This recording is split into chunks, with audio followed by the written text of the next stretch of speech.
Bonjour Jean-Louis Vincent. Bonjour. Vous êtes venu déjà en 2017 à Gellin pour présenter un ouvrage intitulé Alain Baratier, un comtois dans la tourmente. Albert Baratier, oui. C'est ça. Oui, oui. C'est la vie militaire de ce comtois arrivé à Dole en 1911 et qui a participé à 3 missions africaines, dont la célèbre mission Marchand. Oui. En 2017, vous nous avez parlé d'un projet d'écriture sur la conquête de l'air et de l'espace. Exactement. Ce projet est réalisé? Absolument. À ce que je vois, puisque cette année, vous revenez à Gellin avec un ouvrage intitulé L'homme à la conquête de l'air et de la lune. Il a été publié en 2020. Il a été publié en mars 2020. Oui. Aux éditions Sidney. Aux éditions Sidney Laurent. C'est la prodigieuse aventure depuis le premier vol des frères Wright, Oui. en 1903, jusqu'au premier pas sur la Lune par Neil Armstrong. Alors Jean-Louis Vincent, parlez-nous un peu de ce livre.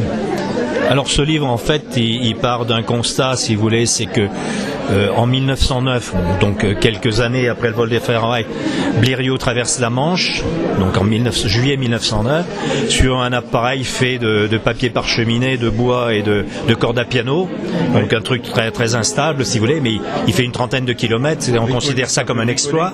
60 ans après, on a le Concorde qui vole et on est sur la Lune. Donc moi, ce qui m'a fasciné, c'est l'accélération extraordinaire de la technologie qui a eu lieu en 60 ans, mais pas seulement de la technique, mais également grâce au courage des hommes et des femmes qui ont participé à cette aventure extraordinaire, pionniers de l'aviation et autres. Ce livre, il est conséquent. Comment avez-vous travaillé pour effectuer ce long travail de recherche? Oui, alors ce qui est surprenant, c'est que je suis un général de l'armée de terre, mais donc j'écris sur l'armée de l'air, enfin pas sur l'armée de l'air, j'écris sur l'histoire de l'aviation, etc. Non, c'est une passion de jeunesse qui me tient depuis tout petit. Je collectionnais les articles sur les avions, sur les Spoutnik, sur tout cela, etc., les sondes spatiales. Donc ça m'a tenu. Quand j'étais en retraite, on m'a demandé de faire un certain nombre de conférences, notamment à l'université ouverte ou à l'académie, dont je fais partie, puisque j'étais jusqu'à peu de temps président de l'académie de Franche-Comté.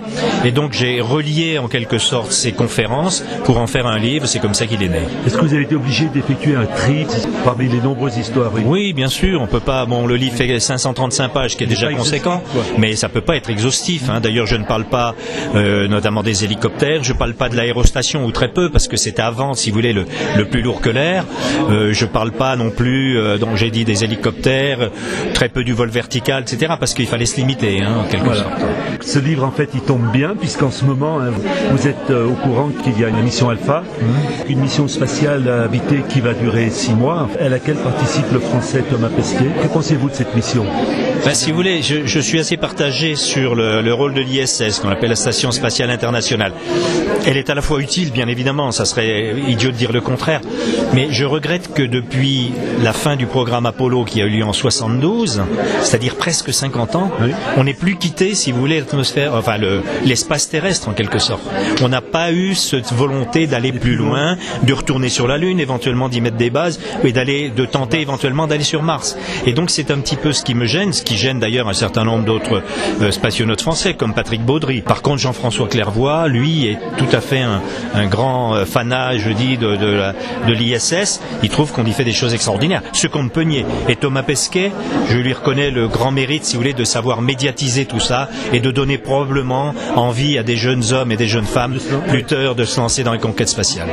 Et le tourisme spatial? Alors, le tourisme spatial, là, je suis encore très partagé aussi, parce que, à la fois, si vous voulez, je préfère que les milliardaires mettent leur argent dans la conquête spatiale en fabriquant un certain nombre de choses qui vont pouvoir servir à cette conquête spatiale que dans des choses moins nobles, si vous voulez. Ceci dit, il ne faut pas se leurrer. Bezos et Branson, ils cherchent surtout à faire de l'argent à travers le tourisme spatial, hein, quand on voit ce que ça va coûter, si vous voulez. Elon Musk a une approche peut-être un petit peu différente, parce que lui, il est déjà efficace, je dirais, dans ce qu'il a produit. Il a fait une avancée considérable en mettant au point des lanceurs récupérables qui reviennent se poser, et puis il ravitaille maintenant la station spatiale, à la fois en logistique et depuis peu en astronaute, donc c'est quand même pas mal. D'accord. Alors là maintenant on va changer de sujet. En 2017, vous aviez aussi évoqué un travail à l'époque sur l'architecture et le mobilier des églises du Jura. Oui. Pouvez-vous nous en dire ce qu'il en est actuellement? Alors, effectivement, mon prochain livre s'appellera... Oui, il est fait à 80%. Hein, il sera probablement, s'intitulera soit Au cœur de l'art sacré dans le Jura, ou soit Église remarquable du Jura.